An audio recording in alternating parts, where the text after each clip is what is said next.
Good morning. Welcome to Morning Moments. I am so glad that you came and joined us again. I have a special guest all the way from Richmond, Virginia, not too far from us, just up the road, really, from Virginia Beach. Uh, uh, Talia Alanis, I hope I pronounced it right. Alanis. Alanis, I was close. If you only knew how bad I slaughtered names. She is a beautiful actress, a health coach, and she'll tell you more about her because I've asked her to come on. She has been, by the way, she's also another, as Jared calls him, another vindicator. She's been on vindication, and we're so thrilled about that. Tell us a little bit about yourself. What do you do, and why do you do it? Well, I am from Colombia. I have been in the US for almost 14 years. I am an actress, like Andy said. I am a health coach, recently not practicing. I am working as an actress now. I work as a lifestyle model with my family here in Richmond and in other areas of Virginia. And I'm a host. Recently became a homeschool mom. So I'm now a homeschool mom too, but thankfully the subjects that I'm teaching my daughter is not math. I'm teaching very important ones. I'm teaching Bible and I'm teaching emotional intelligence. The rest of the other class, I have other friends, so I'm like collaborating with other people, but I'm like you consider a homeschool mom. Why do I do it? I feel like God made me this way, and God gave me all these talents and things and passions and likeness and desires in my heart to fulfill His purpose on this earth, to bring a side of Him that I just have, because I believe all of us have a face of God that is so unique and important and needed. The people that are going to influence is not the same people that you're going to influence, because we all have different callings and we all have different friends and people. And I feel like God has revealed that to me, and it has been a very powerful journey for me. You know, you were mentioning before, you enjoy being up front. You enjoy, and that's the way I was all my life. And I love, I loved being in front of people, and not everybody likes that. But that was put within you for many, many years, right? Yeah, because I heard this teaching that we, like the Bible says, we are all part of a body, and there are internal organs and there are external organs. And I think you and me, maybe you are an eye, I'm a nose or something. We are outside of the body. So that's why we like to be in front of a camera, or we like to be in front of people, because we are an outside part of the body. But if you tell my husband, he likes to work behind scenes. So I cannot push him to do that, And so that's why when we find our place in this earth, I feel like it's when we thrive, and when we can really show that beautiful part of God, and it's just so empowering and so powerful. And so, exciting, so yes. I really love what you said when you said, find your place. Oh, that's so difficult. I've often told people, God knows your heart. It's up to us to hear His voice. Mm-hmm. But He's given us those desires in your heart. He knows your heart. He put that there. Mm-hmm. So it's up to us to hear His voice and say, God, how do you want me to use my talents, my gifts, my place that you have for me? How do you want to use that? And when we surrender that, the doors open, don't they? Completely, yes. That is what happened to me when I was in my 20s, after I graduated from a conservatory, an acting conservatory in Mexico City.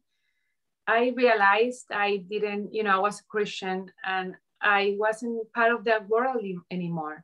So I gave my dreams to Him. And then I said, when you want me to go back, just, it will be there. So now that I'm back, God has opened doors, vindications, and a movie that I shot 3 months ago, or like 4 months ago, running the bases, and other projects. I'm so excited because God has opened doors. God is he's blessed me with new connections, new relationships like you now. And it's just so amazing because we are all part of this. We want to bring joy to people. We want to bring a message of hope. We want to bring laugh. We want to bring the best medicine, which is laughter and joy. You work with health, in the mental health department. And that's, joy is so powerful. Laughter is just so powerful that I love comedy like you do too. Yeah. And we want to bring that, that sadly there in the media, there is so much things that are so negative and they are just pushing people even to commit suicide or to do things that are horrible for themselves because it's a bad programming, that is completely against God's word, is completely against our real identity of sons and daughters of the King. So we really want to be able to bring truth and to be fun, and that's amazing. Just to meet all these people that we're working with this huge purpose, to redeem the TV, to redeem media. Absolutely, and I love what you said about finding your identity. I think it's important that society doesn't identify us. We're not going to let the past be our identify us. We're going to not let our mistakes identify us. Mm-hmm. I'm going to let Christ identify me. Mm-hmm. Christ loves me just the way I am right now.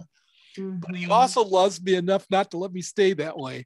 Mm-hmm. But he takes me for who I am. And when we're people that are different, and I've always been told, Andy, you're different, and I accepted that. But when you're different, that's okay to be different. We are fabulously, I don't know how to pronounce the word, help me, Andy. Fabulously, no. Never mind. We are wondrously.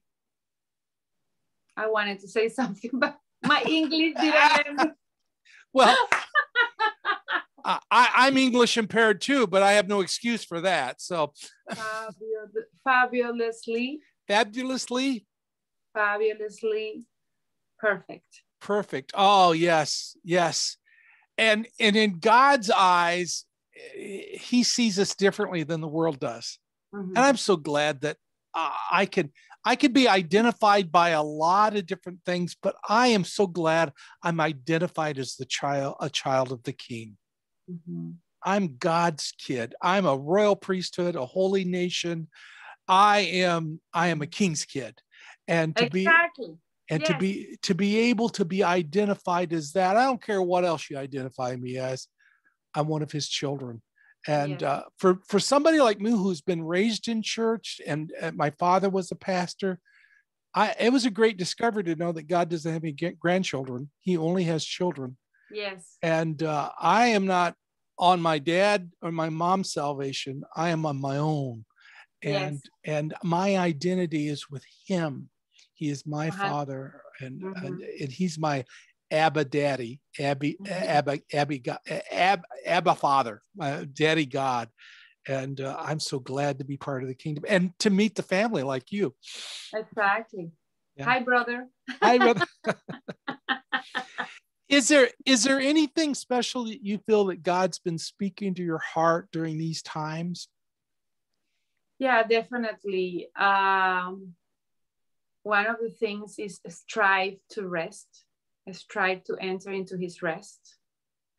And, it has been a message that he has been speaking for a while now, but lately it has been even more powerful. I really need to find time to sit with him, to be in his presence, to find peace, to not let whatever the media is saying or all the bad news that are going on to define the truth that he gave me, that he paid in the cross for me.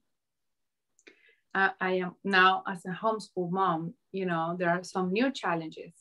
So if I don't strive to rest, how can I have the peace to control the situations? How can I have the faith to impart to my child if I'm teaching the Bible? Yeah. So I feel like that's a powerful message for me and for many people that is listening, because if you're all the time busy, you don't find time, if you don't strive to find his rest, you're going to even harm your own body. Yeah. You know, as a nurse, that we really need to find moments of de-stress.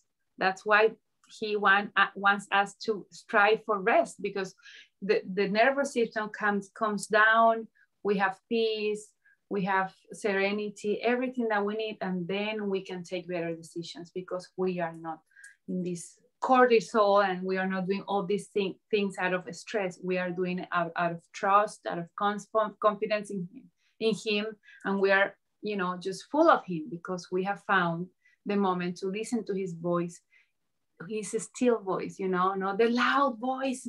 You know, you can find him in the still voice. So all of these things have been a very powerful thing for me, to find those moments. And sometimes it takes just 2 minutes to be in the car and just breathe and say, God, I need your presence. I need your rest right now. I'm going to take a decision. I'm going to speak with somebody. I'm going to speak with my daughter, and I'm mad because she did something or whatever.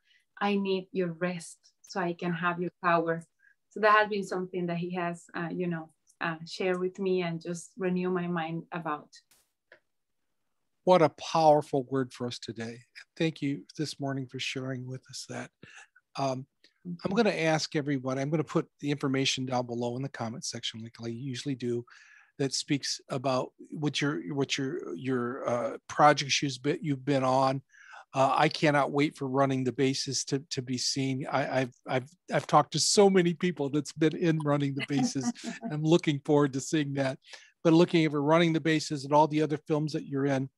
But more important than seeing what she's in, I want you to be praying for her. When you think of Richmond, Virginia, when you think of Columbia, think of her and be praying for her, that God would continue to bless her as an actress, a mother, a wife, that God would just shine his light upon her, that she could shine upon others. I want to thank you so much for being my guest this morning. And all of you, I want to thank you for joining me for Morning Moments.